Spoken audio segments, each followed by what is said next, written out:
हरि ओम, नारायण नारायण नारायण। जय श्री कृष्ण महाराज। जय श्री कृष्ण। जय श्री कृष्ण महाराज जी। जय श्री कृष्ण। जय हो।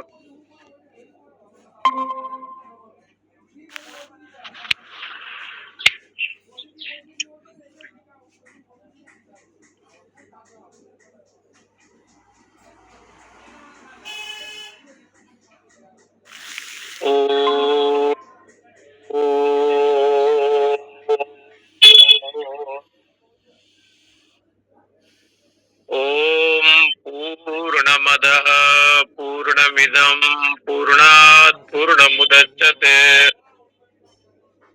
पूर्णस्य पूर्णमादाय पूर्णमेवावशिष्यते।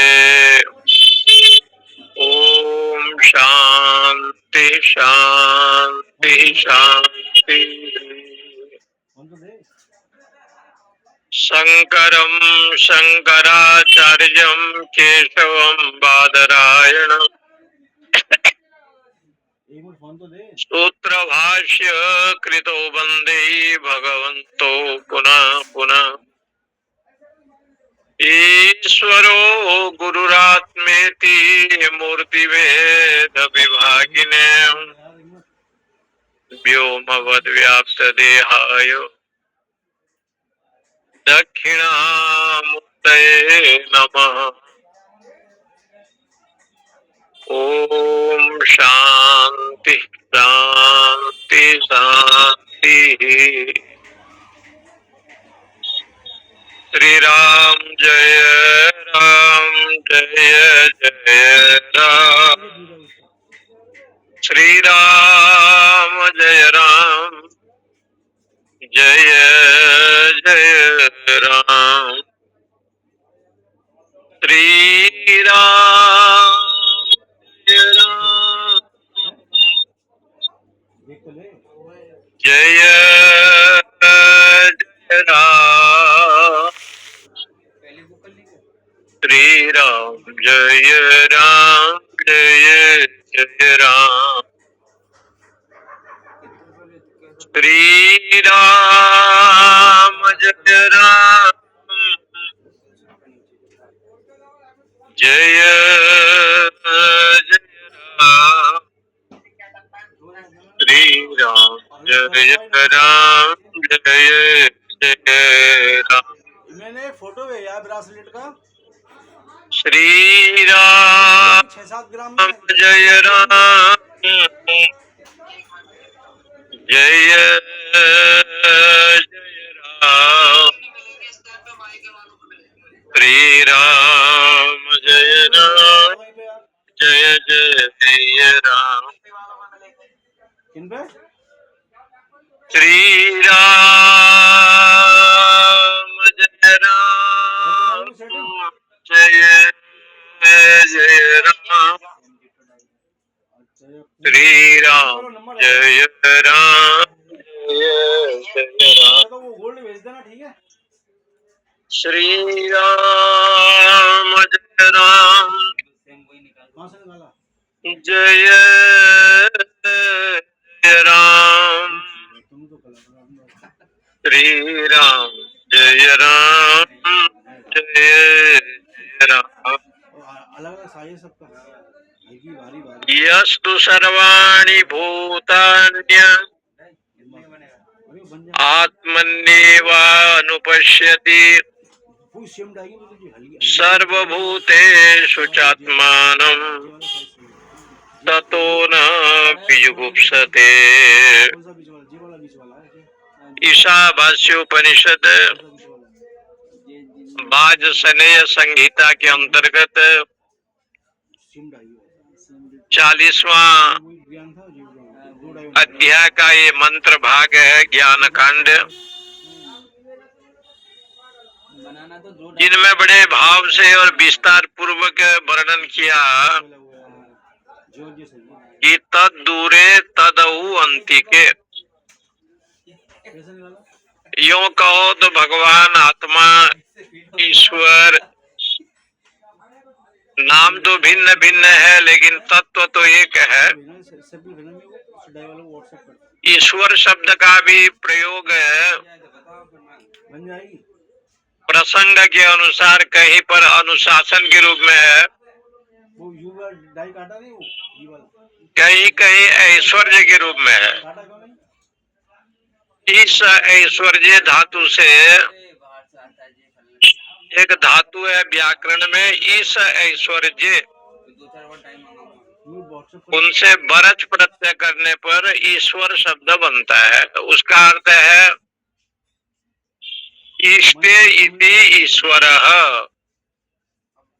जो सबको अनुशासन करता है उसका नाम है ईश्वर। हमारा ना है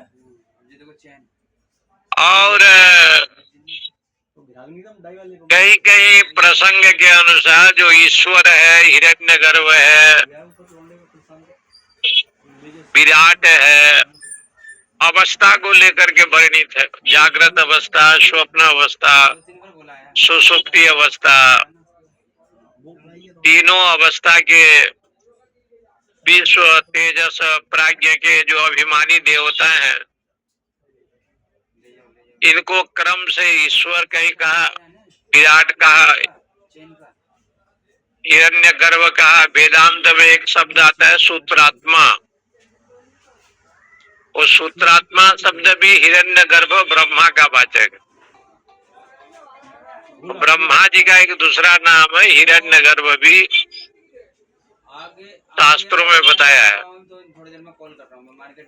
इससे ये शब्द होता है कि जो ईश्वर है, जैसे ईश्वर सर्वत्र, ईश्वर व्यापक सर्वत्र समाना, प्रेम ते प्रकट होई में जाना। बीच का बीच वो डाई से बीच का वो सर्वत्र है और व्यापक है। वो ज्ञानी पक्ष में भी व्यापक है, अज्ञानी पक्ष में। हैं?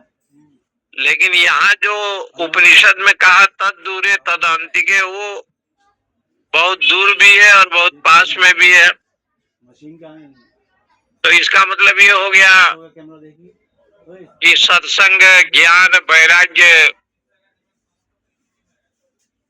कोटि में जो आस्तिक लोग हैं, सत्संगी हैं या ज्ञान पक्ष है, वो ब्रह्म को जानता है कि ब्रह्म है, इसलिए वो परमात्मा उसके सामीप्य है, क्योंकि उसको आप जानते हैं कि ब्रह्म व्यापक है। अज्ञानी झूठ भी बोलता है, मिथ्या भी बोलता है, राग द्वेष भी करता है, हिंसा भी करता है। इसलिए अज्ञानी पक्ष में परमात्मा इसलिए दूर है कि वो सत्संग, दूसरा डाई आ गया षड संपत्ति, विवेक, वैराग्य को प्राप्त करना नहीं चाहता। हां जो उसमें आगे वो प्राप्त करना नहीं चाहता सिंगल पेन का अंक है ये सक्सेस नहीं है और बिना अधिकार के, क्या है था? अधिकारी पुरुष के बिना ब्रह्म तत्व को जानना डबल पेन आ गया बहुत काठिन्य बताया। तुमने पकड़ लिया बिना अधिकारी के ब्रह्म तत्व को जानना दुस्तर नहीं है, नहीं बहुत कठिन है। तू दुस्तर है, बहुत काठिन्य है। इसलिए कभी कभी अधिकारी के रूप में जहाँ निरूपण किया गया, उड़न कहाँ गया पहले वाला आपको वहाँ पर यही विषय आता है कि चतुष्टय अनुबंध, कहाँ गया वो? जो वेदांत में कहते हैं चार अनुबंध है, विषय, संबंध, प्रयोजन और अधिकारी। विषय को भी बताया, संबंध को भी बताया और प्रयोजन को भी बताया और अधिकारी को बताया। विषय क्या है? यहाँ परमात्मा सर्वव्यापक है, सच्चिदानंद है, ये विषय है। संबंध क्या है? जीव ब्रह्म का एकत्व संबंध है। प्रयोजन क्या है? तो कहा कि ईशावास्यम इदम सर्वम यत् किंच जगत्याम जगत, इतना प्रयोजन है। संपूर्ण जगत में वो परमात्मा व्यापक है, दो साइड सही है ये वाला इसलिए उसको जो है यही उसका प्रयोजन है, हाँ वो बहुत अच्छा लक्ष्य की प्राप्ति। और कहावत भी है कि प्रयोजनम अनुद्देश्य मंदोपी न प्रवर्तते। प्रयोजन के बिना मंद की भी प्रवृत्ति नहीं होता। किसी की सेवा करनी है, गौ की सेवा करनी है, तो प्रयोजन के बिना करता नहीं। बिना प्रयोजन के कहीं भी प्रवृत्ति नहीं होती। इसलिए प्रयोजनम अनुद्देश्य मंदोपी न प्रवर्तते। प्रयोजन को यदि नहीं होगा तो मंद व्यक्ति की भी प्रवृत्ति कहीं देखा नहीं गया है। देवी देवता की पूजा भी करेगा तो प्रयोजन के बिना नहीं करेगा। श्रीमद् भागवत राम कथा भी कराएगा तो कोई प्रयोजन होगा उसका। बिना प्रयोजन के अथवा उनको श्राद्ध करनी है, पिंडदान देनी है, और कोई निमित्त होगा, पुण्यतिथि होगा, श्रद्धांजलि होगा, तो कहा ऐसे बहुत कम मिलते हैं जो बिना प्रयोजन के मिलते हैं। प्रयोजनम अनुद्देश्य, प्रयोजन के बिना मंदोपी न प्रवर्तते। तो बोले गंगा जी में स्नान आप करते हैं तो मछली भी तो नहाती है, तो मछली का क्या प्रयोजन है वहाँ? तो कहा मछली ही जल का जो है ना, जल में मछली यदि रहे तो मछली का प्राण ही जल है। जल के बिना मछली का अस्तित्व नहीं है। तो जिज्ञासु के मन में आया कि वो हमको उत्तर मिल गया, क्योंकि जैसे मछली के लिए जल ही प्राण है, सब कुछ है, उसका कोई वहाँ प्रयोजन नहीं है। अब प्रयोजन है, क्यों? प्रयोजन इतना है कि जल ही उसका प्राण है।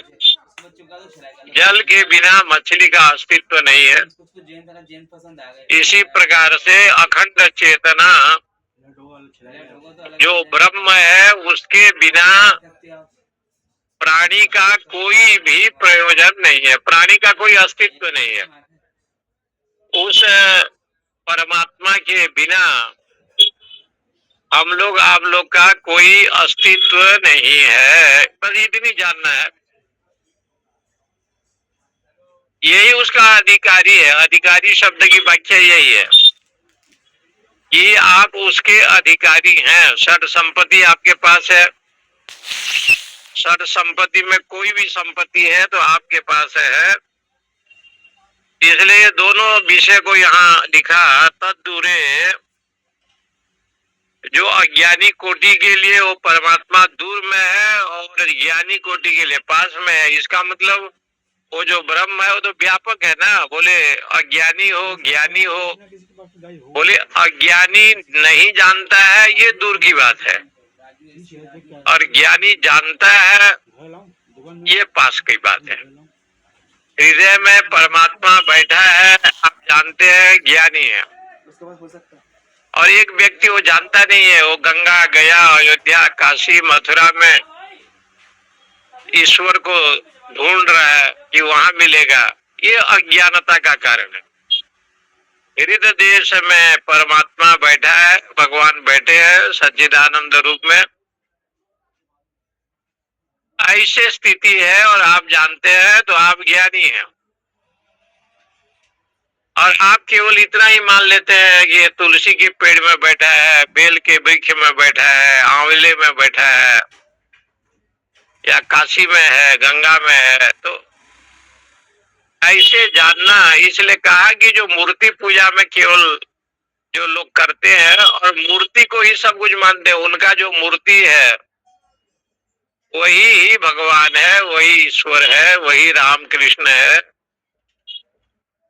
बोले यही तो अज्ञान का कारण है कि जो मूर्ति में भी बैठा है, न तस्य प्रतिमा अस्ति जस्य नाम महत जस, ऐसे कहा। वो तो महत जस है, माने महान व्यापक है।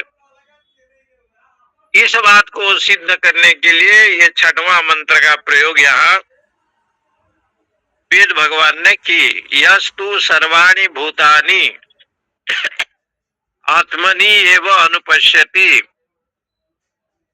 सर्वभूतेषु च आत्मानं ततो न बीजुगुप्सते।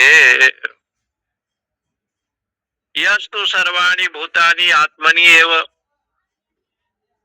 अनुपश्यति, अपने हृदय में ही, अपने हृदय के अंदर माने आत्मा में ही, यस्तु सर्वाणि भूतानि, जितने भी भूत प्राणी हैं सब में आत्मा को देखता है। यानी संपूर्ण जो चराचर है, स्थावर जंगम, सब ही आत्मा है, आत्मा से भिन्न है, आत्मा से कोई पृथक नहीं है। ऐसा जो देखता है, सर्वाणि भूतानि आत्मनि एव, इसलिए एव शब्द दिया। इस साधक संपूर्ण प्राणी में, संपूर्ण भूतों में अखंड चेतना, उसके शरीर में जो चेतना है अन्य शरीर में भी वही है, ऐसे आत्मा के रूप में ही देखता है। माने ये चराचर जो स्थावर जंगम है उस ब्रह्म से अभिन्न है, माने ब्रह्म से भिन्न नहीं है, ऐसा जो जानता है या अनुपस्थिति देखता है। अनुपस्थिति का मतलब है इस प्रकार से दृष्टि रखता है, ब्रह्ममय दृष्टि, माने भगवत दृष्टि, सच्चिदानंदमय दृष्टि। ऐसे लोग कहते हैं कि पूज्य जो वृंदावन के उड़िया बाबा जी थे, ऐसे तो हमने दर्शन नहीं किया, लेकिन आप सब लोग किए होंगे तो किए होंगे, बहुत बड़े सिद्ध महात्मा थे, ऐसे लोग कहते भी हैं। नित्य समाधि में रहते थे और उड़िया बाबा जी उड़ीसा के थे तो नाम उड़िया बाबा पड़ गया। एक बार जो है ना, बाबा जी कहीं गए थे और किसी के घर में आग लग गया, तो आग लग गया तो घर के लोगों को पता चला, तो सब लोग जो है चले आए। उस आग में उनका 1 साल का बच्चा जो है ना, वो लोग भूल गए। वहां घर में आग लगी है और बच्चा अंदर है, चिल्ला रहा है। इतने में उसके माँ जो है बच्चे को लेने के लिए जब चली तो वो भी आग में फंस गई, निकल नहीं पाई। तो श्री उड़िया बाबा जी महाराज कहीं से आ रहे थे, आकुल व्याकुल लोगों को देखा तो पता चला कि इसमें आग लगी हुई है। बाबा जी अंदर गए और उसके माँ को और उसके जो छोटा बच्चा था उनको जो है ना निकाल लिया। वो बड़े साधक थे, उनको आग भी स्पर्श नहीं कर सकती, ऐसे सिद्ध महात्मा थे। सब गांव में जय जयकार हो गया, लेकिन उड़िया बाबा को बड़ा पश्चाताप हुआ कि मैं सन्यासी हूँ। सन्यासी को तो लकड़ी का काष्ठ भी, यदि लकड़ी का कोई औरत स्त्री हो, नारी हो, देवी के रूप में हो, उसको भी नहीं छूना चाहिए। भागवत जी में मना किया कि लकड़ी के नारी को भी सन्यासी को स्पर्श नहीं करना चाहिए। तो मैंने तो नारी को छू लिया। बाबा जी को बहुत बड़ा पश्चाताप हुआ। 3 दिन 3 रात तक महाराज ने निर्जला एकादशी किया। 3 दिन तक खाए नहीं, 3 दिन तक उपवास करते रहे, प्रणव का जप करते रहे। तब उनको सुनाई पड़ा कि इसमें कोई दोष नहीं है, क्योंकि तुम्हारी जो दृष्टि है ना, स्त्री दृष्टि नहीं था, पुरुष दृष्टि नहीं था, तुम्हारा दृष्टि तो ब्रह्म दृष्टि था। और जहां पर ब्रह्म दृष्टि है वहां पर कोई दोष होने का सवाल नहीं उठता। श्री हनुमान जी ने सभी जगह देखा, मंदिर मंदिर प्रति करी शोधा, गए वो जहां अगणित जोधा, देखो दशानन मंदिर माही। वो तो सभी जगह में राक्षसों के घर में गए, कोई कैसे पड़ा है, कोई निर्वस्त्र है, कोई क्या है। तो हनुमान जी के मन में तो सीता जी का निवास था, राम जी का निवास था। और जब सीता जी को ढूंढ नहीं पाए तो बड़े आकुल व्याकुल हुए, पश्चाताप किया कि मैंने क्या देखा। राम जी ने समझाया कि तुम्हारे दृष्टि तो राम दृष्टि था, सीताराम दृष्टि था। तुम सीता को ढूंढने के लिए गए और संसार में जब गए तो संसार में तो प्रपंच है, इसलिए संसार को प्रपंच का। प्रपंच का अर्थ होता है बाजार, एक अर्थ है प्रपंच का अर्थ बाजार। बाजार उसी का नाम है जहाँ बहुत प्रकार से साग सब्जी अनेक प्रकार के वस्तु का विक्रय होता है, उसको बाजार कहते हैं। तो ये बाजार कभी तो बाजार जो होता है वहां तो अनेक प्रकार के साग सब्जी अनेक प्रकार से दृश्य होता है। तो ये प्रपंच हो गया। पहले दादा नहीं थे, नानी नहीं थे, नाना नहीं थे, ससुर नहीं था, सास नहीं था, बंधु बांधव नहीं थे। लेकिन धीरे धीरे बाजार इतना बढ़ गया, इतना बढ़ गया कि दादा, बंधु बांधव, नानी, पड़ोसी, मिष्ट हित्र सब आ गए। तो वेदांतियों ने कहा ज्यादा इनका नाम नहीं रखना है, प्रपंच नाम रख दो। ये प्रपंच है, प्रपंच माने ये बड़ा बाजार है, संसार। इसलिए ये किसका प्रपंच है? बोले ये माया का प्रपंच है, माया का विस्तार। माया का विस्तार को जब जीव देखता है तो उसको माया ही दिखाई पड़ेगा, वहां ब्रह्म दृष्टि नहीं हो सकता। इसलिए यहाँ पर ये कहते हैं कि यस्तु, तू शब्द से यहाँ उपनिषद में तू शब्द से ये ग्रहण करना है कि परिव्राड मुमुक्षु, जो परिव्राजक सन्यासी लोग हैं और मुमुक्षु हैं। यह शब्द से भगवान शंकराचार्य ये व्याख्या करते हैं, परितः ब्रजति इति परिव्राट। चारों दिशा में जो घूमता रहता है ऐसे सन्यासी को परिव्राट कहते हैं। ब्रजगतो धातु है, ब्रजगतो धातु से परिव्राट शब्द बनता है, उसका अर्थ होता है परिव्राजक। इति श्रीमद परमहंस परिव्राजकाचार्य लोग लिखते हैं।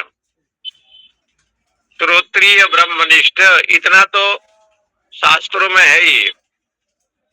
परिव्राट शब्द इसलिए कहा गया कि परितः सर्वतः गच्छति चलती इति परिव्राड।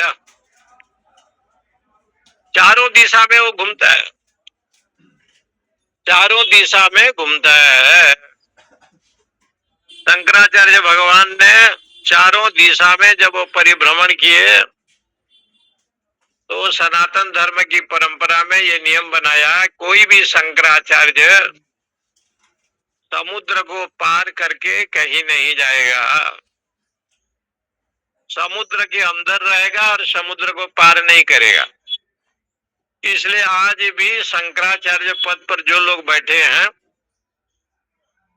कोई विदेश चला गया तो नहीं जानते, लेकिन चारों पीठ के जो शंकराचार्य हैं, द्वारका, बद्री, पुरी, श्रृंगेरी, ये लोग कभी विदेश यात्रा पर नहीं जाते, क्योंकि आदि शंकराचार्य का नियम है कि भारत को छोड़ करके वो बाहर नहीं जाएगा। क्योंकि भारत धर्म गुरु है, अध्यात्म गुरु है, जगत गुरु है। आप देखिए कोई भी भगवान को जगत गुरु नहीं कहा गया, कहीं ऐसे श्लोक नहीं मिलता कि रामम वंदे जगत गुरु और मत्स्यम वंदे जगत गुरु, कुर्मा वंदे जगत गुरु, ऐसे तो कहीं श्लोक मिलता नहीं है। तो ये भगवान के स्वरूप हैं, जगत गुरु है ही, लेकिन श्लोक केवल वेद व्यास जी ने कहीं लिखा है। तो कृष्णम वंदे जगत गुरु, भगवान वेद व्यास जी का ये कलम है। वसुदेव सुतम देवम कंस चाणूरमर्दनम देवकी परमानंदम कृष्णम वंदे जगत गुरु। कृष्ण को जगत गुरु इसलिए कहा कि कृष्ण जितना प्रपंची संसार में कोई हुआ नहीं। इतना विशाल परिवार, साम दान दंड भेद करने वाले, और सारे विषय को कृष्ण के देखेंगे तो बोले कृष्ण आप क्या है? तो कहते हैं परिव्राट, परितः ब्रजति, चारों दिशा में जो घूमता रहता है, परिभ्रमण करता है, उसको कहते हैं परिव्राजक। ये परिव्राजक किसको कहते हैं? सन्यासियों को, महात्माओं को, सन्यासियों को परिव्राजक कहते हैं। उसी का नाम है परिव्राज। यह जो परिव्राज है और मुमुक्षु है, मुमुक्षु का मतलब मुक्ति की इच्छा करते हैं, मोक्ष प्राप्ति की जिज्ञासु। ऐसे जो जिज्ञासु और परिव्राजक हैं वो क्या करते हैं? सर्वाणि भूतानि, संपूर्ण प्राणियों में, ब्रह्मा से लेकर के स्थावर पर्यंत तक, आत्मनि एवं अनुपश्यति, संपूर्ण भूतों को आत्मा में ही देखता है। माने संपूर्ण भूतों का, संपूर्ण भूत में जो चैतन्य बैठा है वो अपने आत्मा से उसको अलग नहीं देखता, भिन्न नहीं देखता, एक रूप में देखता है। ये गीता जी में भी भगवान ने कहा है, यो माम पश्यति सर्वत्र, जो सभी जगह मुझे देखता है। सर्वम मां मई पश्यति, लेकिन देखता है तो कहाँ? आंख के ऊपर दिखता है क्या? बोले नहीं नहीं नहीं, हृदय में देखता है सर। ये कहते हैं यो मां पश्यति सर्वत्र सर्वम च मई। ये जो सप्तमी वचन है, एक वचन मई, ये सप्तमी का एक वचन है, मुझ में। हिंदी में अर्थ ये है, मुझ में मैंने कहां पर? बोले अपने आत्मा में। ये मई जो सप्तमी का एक वचन है वो अधिकरण की व्याख्या में, अधिकरण, अधिकरण माने आश्रय, अधिकरण की व्याख्या में वो कह रहे हैं कि मुझ में ही देखता है। मुझ में देखता है माने मुझ परमात्मा को अपने आत्मा में सर्वव्यापक रूप से वो देखता है, मुझ में देखता है। कैसे देखता है? जैसे लकड़ी में आग नहीं है, लेकिन अग्नि के संयोग से लकड़ी भी लाल हो जाता है। जैसे लोहे में आग नहीं है, बहुत बड़ा लोहा है, और अग्नि के संयोग होने पर वो लोहे का जो गोला है वो भी लाल हो जाता है। अग्नि का आधान हो जाए, उसको कहते हैं अग्न्याधान। अग्नि का आधान, अग्नि का आधान हो गया। लोहे के गोला में तो आग नहीं है, लेकिन अग्नि के संयोग है। अग्नि के कुंड में वो जल रहा है तो लोहा भी जो है ना आग जैसे दिखाई पड़ रहा है। लकड़ी जो है अग्नि में है तो लकड़ी भी लाल जैसे दिखाई पड़ता है। ऐसे जब आत्मा में जो वो देखता है तो उसके हृदय में जब देखता है चेतन को, तो कहते हैं सर्वभूतेषु च आत्मानम। इसलिए संपूर्ण भूत प्राणी आत्मा है और मैं आत्मा से भिन्न नहीं हूं। ऐसे हृदय में जब सर्वभूतेषु मैंने संपूर्ण प्राणी को देखता है, संपूर्ण भूतों में आत्मानम, आत्मा को देखता है। गीता जी के अनुसार यही है, मयि च सर्वम मयि पश्यति, मुझे छोड़ करके और कोई नहीं है। यो माम पश्यति सर्वत्र सर्वम च मयि पश्यति, जो इस प्रकार से मुझे परमात्मा में को देखता है। इसका मतलब अर्जुन विश्व रूप देखते हैं तो कहाँ देखते हैं? कृष्ण के सामने अर्जुन विश्व रूप का दर्शन करते हैं दिव्य दृष्टि के द्वारा। लेकिन देखते हैं तो वही अर्जुन कृष्ण के विराट रूप के गर्भ में भी बैठे हैं, खड़े हैं, वहां कृतांजलि ज्ञापन कर रहे हैं, कृतांजलि भाषत। और वहां अर्जुन हाथ जोड़ करके खड़े हैं तो अर्जुन ने देखा कि उस गर्भ में मैं भी हूं। तो भगवान ने पूछा तुम्हें दिखाई दे रहा है? बोले आपकी कृपा से दिव्य दृष्टि मिला है। कृष्ण भगवान ने इसके ऊपर बड़ा विचार चलता है लोगों में कि कृष्ण ने दिव्य दृष्टि दिया तो दिव्य दृष्टि क्या है? महापुरुषों की कहना है कि ज्ञान दृष्टि को ही दिव्य दृष्टि कहते हैं। कुछ महापुरुषों का अभिप्राय है कि भगवान की हेतु की कृपा जब हो जाए उसी को भी दिव्य दृष्टि कहते हैं। लेकिन दिव्य दृष्टि का मतलब परमात्मा की अनन्य कृपा, ऐसे जब साधक को मिल जाए उसको भी दिव्य दृष्टि कहते हैं। लेकिन आध्यात्मिक अर्थ में दिव्य दृष्टि है ज्ञान दृष्टि। पश्येत ब्रह्ममयम जगत, संपूर्ण संसार ब्रह्ममय है, इस प्रकार से दृष्टि, ऐसे दृष्टि जिस साधक का हो गया है उसके लिए किया है विद्या विनय संपन्न ब्राह्मणे कवि हस्तिनी सुनी चेव स्वपाके च पंडिता समदर्शिना। वो सर्वत्र जो है समदृष्टि भाव देखता है। समदृष्टि का मतलब हो गया अपने हृदय में जो आत्मा है सभी के हृदय में वही आत्मा को देखता है, माने मेरे से वो भिन्न नहीं है, ऐसा भाव अभेद दृष्टि उसका होता है। सर्वभूतेषु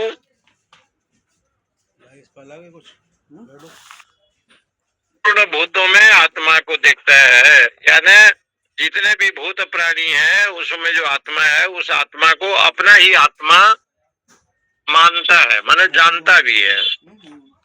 यहाँ पर लिखते हैं आत्मानम तेषा विभूतानाम स्वयं आत्मानम आत्मत्वेन, अपने आत्मा के रूप में वो जानता है, समझता भी है। इसलिए जो देह है कार्य कारण संघात, ये देह को कार्य और कारण को बताया। कार्य हो गया देह, कारण हो गया इंद्रियादि, इनका जो संघात ये देह बना है। परंतु आत्मा इसमें संलग्न नहीं। जो जीवात्मा कहता है कि ये सब मेरा शरीर है, मैं ब्राह्मण हूँ, मैं क्षत्रिय हूँ, मैं वैश्य हूँ, मैं शूद्र हूँ, ये छोटे हैं, ये बड़े हैं, मैं दुखी हूँ, रोगी हूँ, ये तब तक रहता है जब तक वो साधक भली भांति सद संपत्ति को अर्जन नहीं कर पाता। विवेक वैराग्य हो जाए, समदम हो जाए, मुझे तो लग रहा है उपरति हो जाए। मुझे तो लग रहा है एक अच्छे महात्मा जी थे, कारीगरी वैसे देखने में ऐसे लग बड़े रहा है साधक थे। जान नहीं है। उनके पास लोग जा करके पूछते थे कि महाराज आत्मज्ञान बताइए। गियर प्रेशर वाला तो स्वामी जी समझाते थे। देख लिया मुरादनगर में भी लोगों ने बुलाया है, दिवाकर जी होंगे तो जानते हैं, वो आश्रम स्वामी जी महाराज बड़े अच्छे महात्मा थे, कैलाश आश्रम के थे। वो पहले समझाते थे कि आत्मज्ञान को आपको जानना है तो एक काम करो। बोले क्या है? जब भोजन बनाओगे तो लौकी की सब्जी बनाना, दूधी की सब्जी बनाना, मिर्चा मसाला देना नहीं उसमें। कुछ हटके है और दाल जब बनाओगे तो आधा किलो करेला जो है ना दाल में छोड़ देना। और उसको जो है ना खाना, तो बोले इसमें क्या होगा? बोले इसमें आपका इंद्रियां चंचल नहीं होगी। कटवा के था तो उसको तो वही जब इंद्रियां चंचल नहीं होगी, आहार शुद्धो सत्व शुद्धि, और सत्व शुद्धो ध्रुवा स्मृति, छांदों के उपनिषद में बताया। कुंडा बनाया आहार की शुद्धि होने से मन की शुद्धिकरण, शुद्धिकरण माने रजोगुण तमोगुण का अभाव, और उसके बाद जो है ना परमात्मा का विषय का स्फुरण होगा। तो स्वामी जी का ये अभिप्राय रहता था, और जब उनके भक्त लोग बहुत भाव से पूछते थे तो दो शब्द बताते थे जो हम लोग सुने थे। वो कहते थे कि जब नियम का पालन करो, यम नियमान सेवते बुधा, ऐसे आया। उसका जी के जिसको जम कहते हैं, अहिंसा, सत्य, अस्तेय, ब्रह्मचर्य, वो व्हाट्सएप करना है। अपरिग्रह, यमा, शौच, संतोष, तप, स्वाध्याय, ईश्वर प्रणिधान, नियम। ये जो जम और नियम जो 10 बताया गया है, जम 5 है, नियम 5 है। आप इसकी सेवन करो तो आपको देखो ऐसी दृष्टि मिलेगी कि सर्वभूतेषु च आत्मानम, संपूर्ण प्राणी में आत्मा है। मेरे देह में जो आत्मा है, यही आत्मा सभी के हृदय में। हेलो क्योंकि वो इस स्थिति पर वो साधक पहुंच जाएगा जो सत्व गुणी की उच्च आसन पर बैठ जाएगा। इसलिए वो कहते हैं कि सद संपत्ति धीरे धीरे हो। ठीक है कोई भी संपत्ति, सद संपत्ति में सम, दम, तितिक्षा, उपरति, श्रद्धा, समाधान, सद संपत्ति का अर्जन। और शंकराचार्य के मत के अनुसार नित्यानित्य वस्तु विवेक, 132 कितना का? वैराग्य, 200 मुमुक्षु और जिज्ञासु, ये 4 विषय को भी शंकराचार्य भगवान ने बताया। बाकी है अभी तो। ऐसा जो साधक है, सर्वभूतेषु च आत्मानम, संपूर्ण प्राणी में जब उनका आत्मा जो है वही आत्मा बैठा है, खालेगी सब खा लेगी। अरे खा लेगी। ऐसे उसको सर्वात्म दर्शन जब हो जाएगा खरीद ना पाएगा। तो ज्ञान दृष्टि के द्वारा क्या है, ततो न बीजुगुप्सते। बीजुगुप्सते, ये गुपुरक्षण धातु का रूप है, लट लकार का। गुप्सते का अर्थ होता है रक्षा करना, लेकिन बी उपसर्ग है तो अर्थ बदल गया। बीजुगुप्सते का अर्थ हो गया घृणा नहीं करता किसी भी प्राणी से, 22,825 क्या? राग द्वेष नहीं करता, घृणा नहीं करता। अरे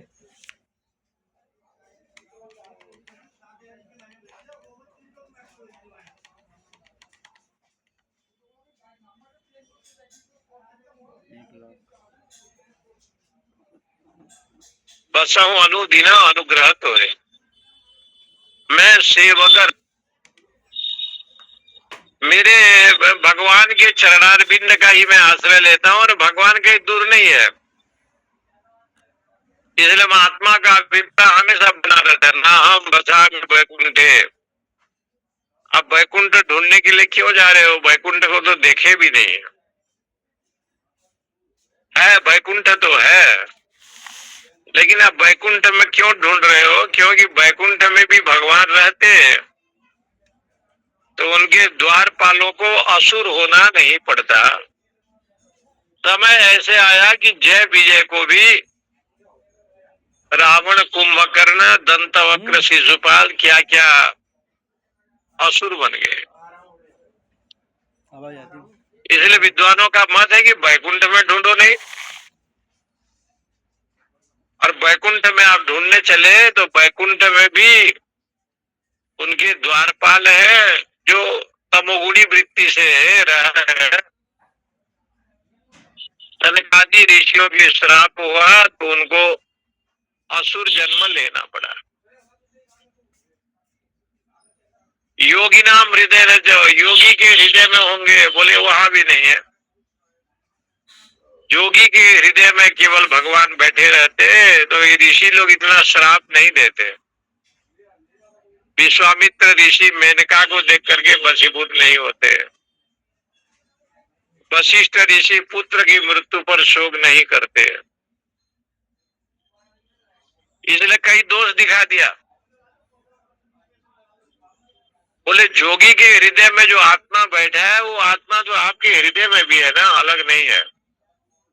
गौ बैल पशु जितने हैं सभी के शरीर में जो चैतन्य है वो चैतन्य आपसे अलग नहीं है। इसलिए उन्होंने कहा योगी नाम हृदय न च मद भक्ता यत्र गायन्ति, मेरे भक्त मेरा गुणानुवाद जहाँ करते हैं तत्र तिष्ठामि नारद, लेकिन मैं रहता तो वही हूँ, तिष्ठामि खड़े रहता हूँ। भगवान कहते हैं कि मैं रहता तो हूँ, आप कैसे रहते हैं? बोले बैठने का जगह रहता है कि नहीं रहता है? बोले सत्संग में तो रहता नहीं है, भीड़ भड़ाका ज्यादा है, इसलिए तत्र तिष्ठामि खड़े रहता हूँ। तिष्ठामि का अर्थ है संस्कृत में खड़े रहना। तो बोले महाराज आपको कुर्सी बैठने के लिए नहीं देते? बोले नहीं। तो आप खड़े रहकर क्या करते हैं? बोले सबको देखता रहता हूँ। सबको हम देखते रहते हैं। तो किसको क्या देखते हैं? बोले कोई सत्संग में सो रहा है वो भी मैं देखता हूँ, कोई मोबाइल को चला रहा है वो भी देखता हूँ, कोई घर में घूम रहा है वो भी देखता हूँ। न जाने क्या क्या प्रपंच उसके हृदय में है उसको भी देखता हूँ। बोले खड़े होकर के देख लेते हो सब? हाँ, खड़े होकर के।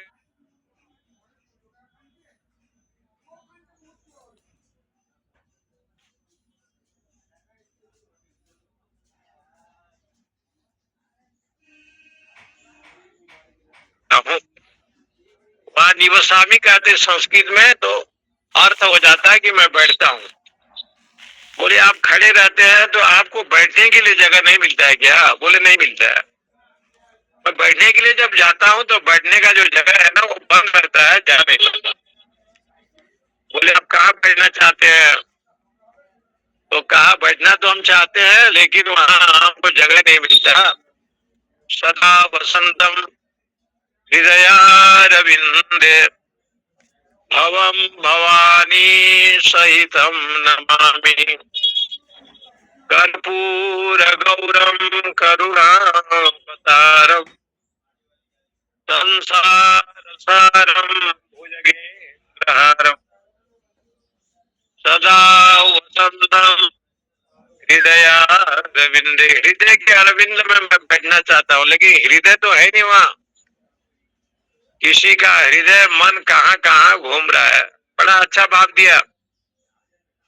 इसलिए श्लोक तो बड़ा प्रसिद्ध है, नाम बसा में वैकुंठे योगी नाम हृदय न च मद भक्ता यत्र गायन्ति तत्र तिष्ठामि नारद। ये विष्णु पुराण का श्लोक है, बहुत सुंदर भाव देते हैं। सर्वभूतेषु च आत्मानम, संपूर्ण प्राणियों में मैं हूँ, लेकिन कैसे हूँ? तो यहाँ लिखते हैं अहम सर्वम प्रत्यय साक्षी भूत चेतयिता केवलो निर्गुण। सभी के साक्षी के रूप में, चैतन्य के रूप में, निर्गुण के रूप में विराजमान हूँ।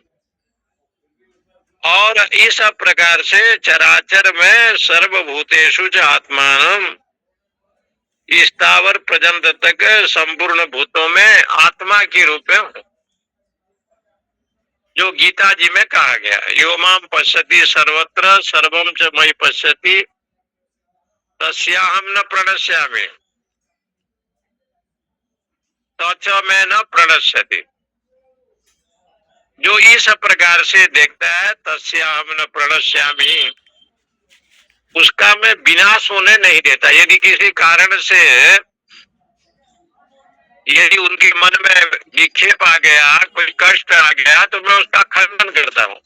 दीपक वहाँ पे तो नहीं बोले ऐसे क्यों करते हैं? सच में न प्रणश्यति, क्योंकि उसका विनाश नहीं होता, मैं विनाश होने देता नहीं है। कमेटी वाला तो विनाश होने क्यों नहीं देते? बोले यस्तु सर्वाणि भूतानि आत्मनि एवं अनुपश्यति, क्योंकि संपूर्ण प्राणी में, पुत्र में, परिवार में, अपनी तो करवा माँ करवा था आरती वाली, सभी प्राणी में ज्यादा बैठती है आत्मनि एवं अनुपश्यति, ऐसे कहा कथा है यहाँ पर। इसलिए भगवान शंकराचार्य ने कहा बीजुगुप्सते बीजुगुप्साम घृणाम न कर। जब संपूर्ण आत्मा ही है, आत्मा का दर्शन करेगा जो साधक है संपूर्ण प्राणी में, तो घृणा नहीं कर सकता ना। वो तो चाहता है कि आत्मे व भूत, सब कुछ आत्मा है। इसलिए वो तुकाराम की कथा कहते हैं लोग, संत तुकाराम गन्ना लेकर आ रहे थे, कोई मांगा तो दे दिए। एक गन्ना लेकर जब घर में पधारे तो पत्नी उनकी बिगड़ गई। बेटा तो 2-3 है और गन्ना एक है, गन्ना को लेकर के ऐसे फेंकी कि तुकाराम के पीठ के पीछे गन्ना लगा और 3-4 टुकड़े हो गए। संत तुकाराम जी ने कहा कि धन्य हो देवी, तुम्हारी बड़ी कृपा है। पुत्रों के लिए गन्ना को तोड़ना पड़ता, लेकिन तुमने ऐसे फेंका कि 4 टुकड़े अपने आप हो गए। संत तुकाराम जी की वाणी को सुन करके उनके धर्म पत्नी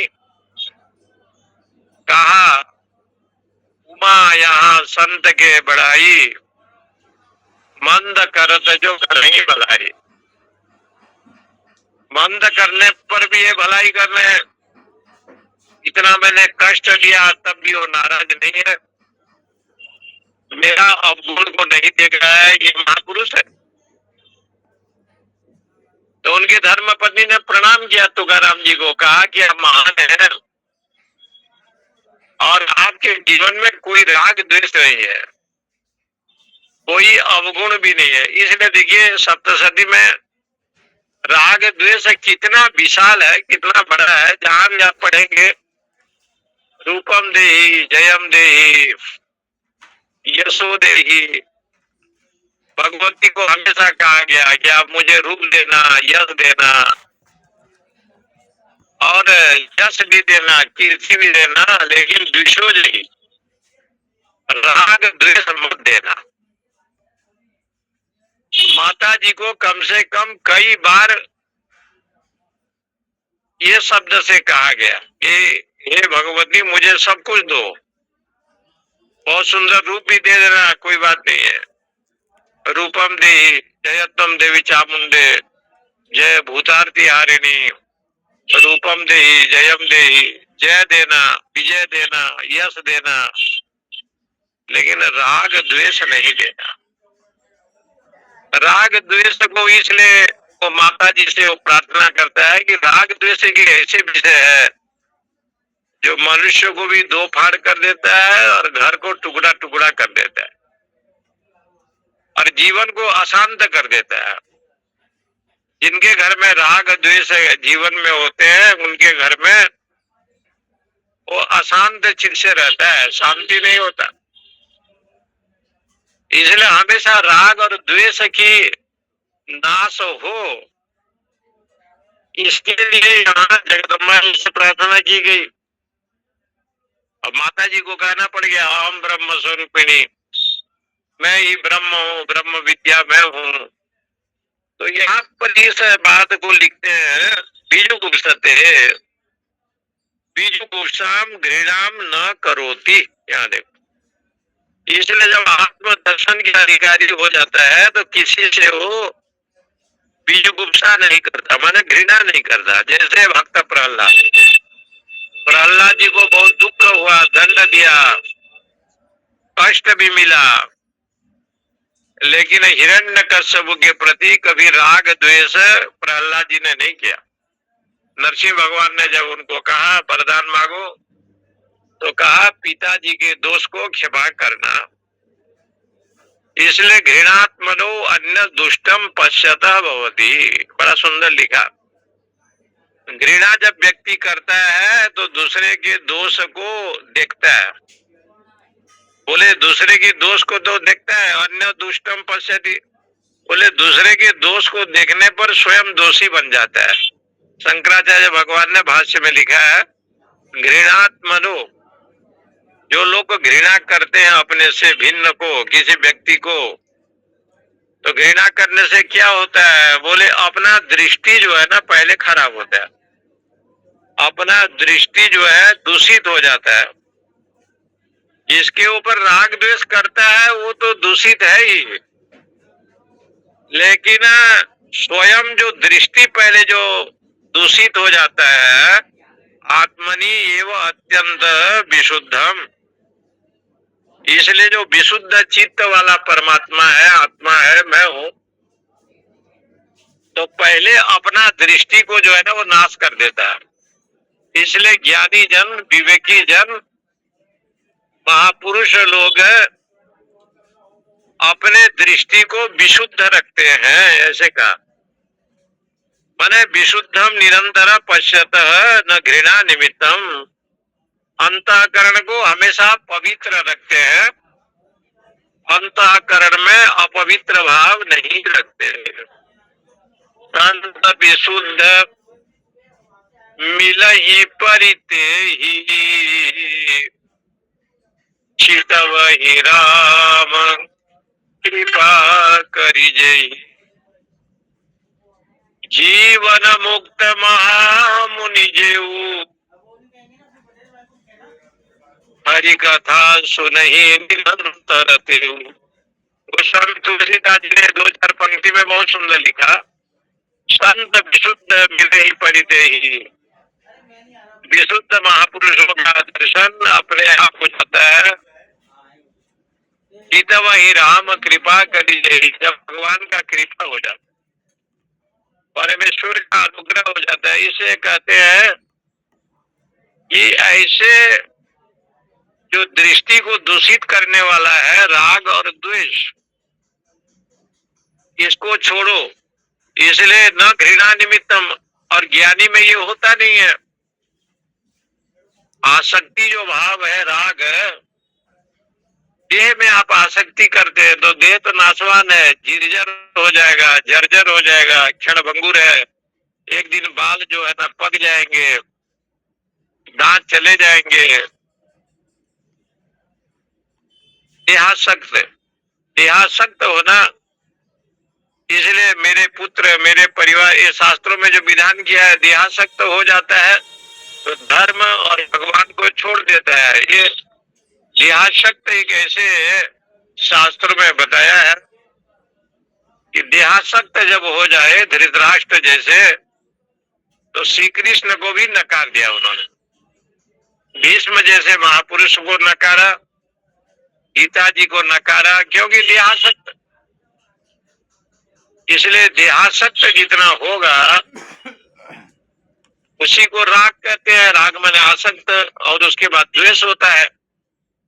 जो कामना में जो विक्षेप होता है उसी में द्वेष का जन्म होता है।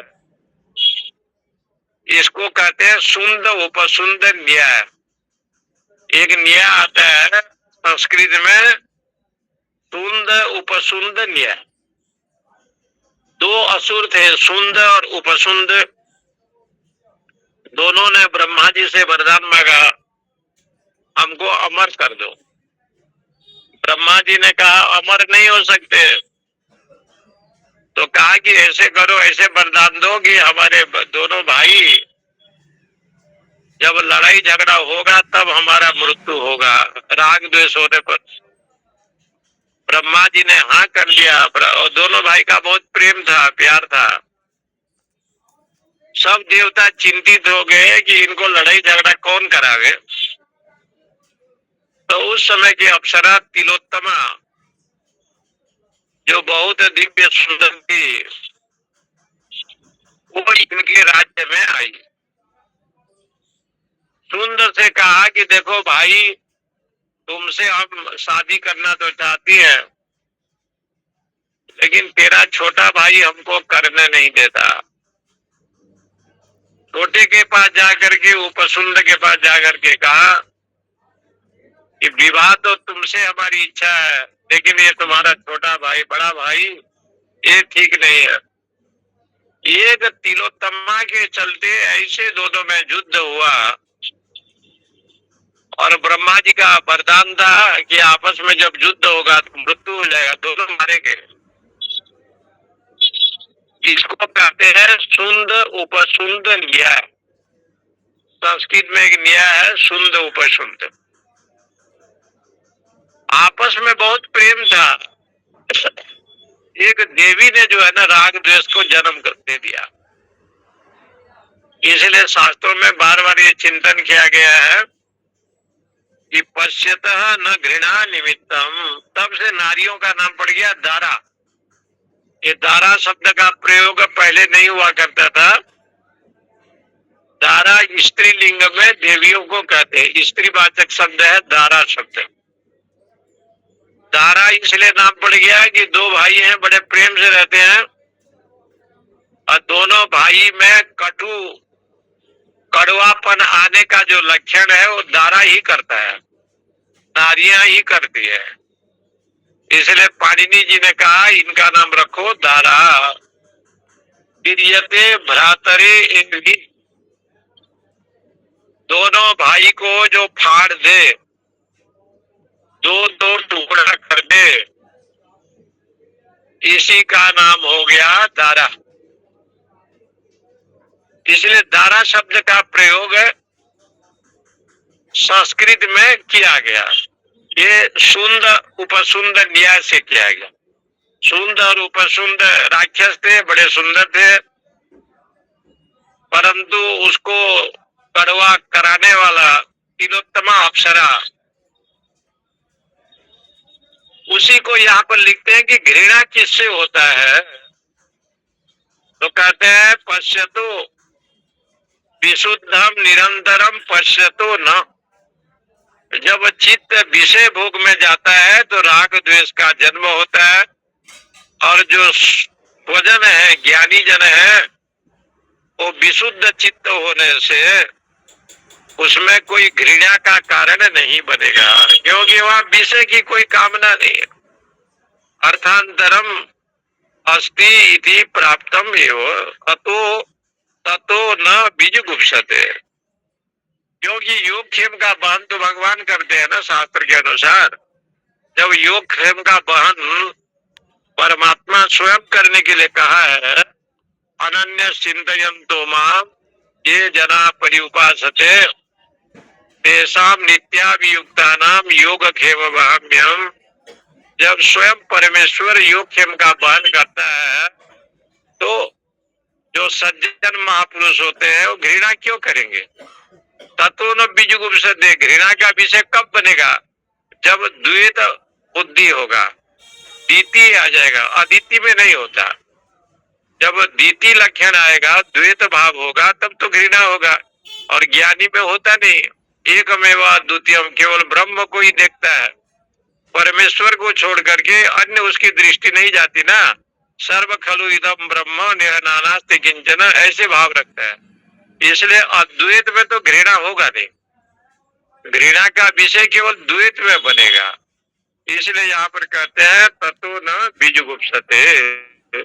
ओम पूर्णमदः पूर्णमिदं पूर्णात् पूर्णमुदच्यते पूर्णस्य पूर्णमादाय पूर्णमेवावशिष्यते। ओम शांति शांति शांति। हरि ओम। नमो नारायण स्वामी। नमो नारायण स्वामी जी। हरि ओम। हरि ओम। नमो नारायण। प्रणाम। हरिओम स्वामी जी। ओ स्वामी जी। जय श्री कृष्ण स्वामी जी। जय जय श्री श्री कृष्ण। कृष्ण महाराज। जय श्री कृष्ण। जय श्री कृष्ण। हरि ओम स्वामी जी। हरि ओम। सभी को प्रणाम। नारायण स्वामी जी, जय श्री कृष्णा। ओम नमो नारायण महाराज। अशुद्ध चित्त में ही होगा, शुद्ध चित्त में तो ये संभव ही नहीं है। हाँ? जब विषय बड़ी उच्चतम अवस्था है स्वामी जी।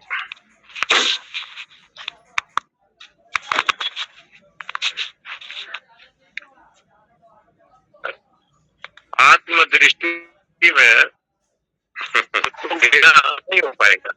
कलयुग में बड़ा मुश्किल है।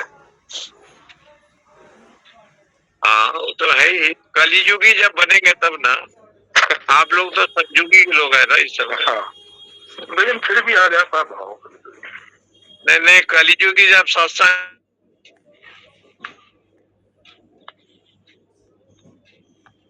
महाराज जी ने पहले बताया था राग द्वेष का जो है वध हुआ तो वो सूखे में होगा। बहुत अच्छा बताया था, याद आ गया। हाँ, महाराज जी आपने पहले तो बताया था। कलियुगी नहीं है। मधु कैटर पे तो राग द्वेष में कह दिया था ना, मधु कैटर। मधु कैटम का प्रसंग अलग है ना, वो राग द्वेष बताया है वहाँ। वह भी राग द्वेष बताया।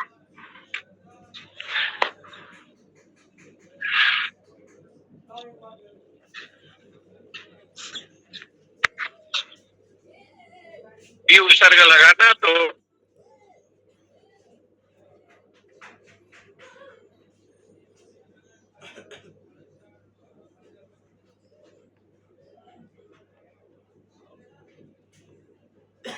महापुरुष जो लोग होते हैं नहीं,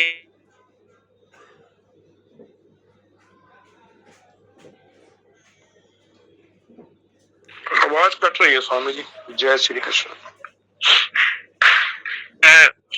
पत्नी कितना भी कुछ बोले, वो पुत्र कहता है कि माँ बाप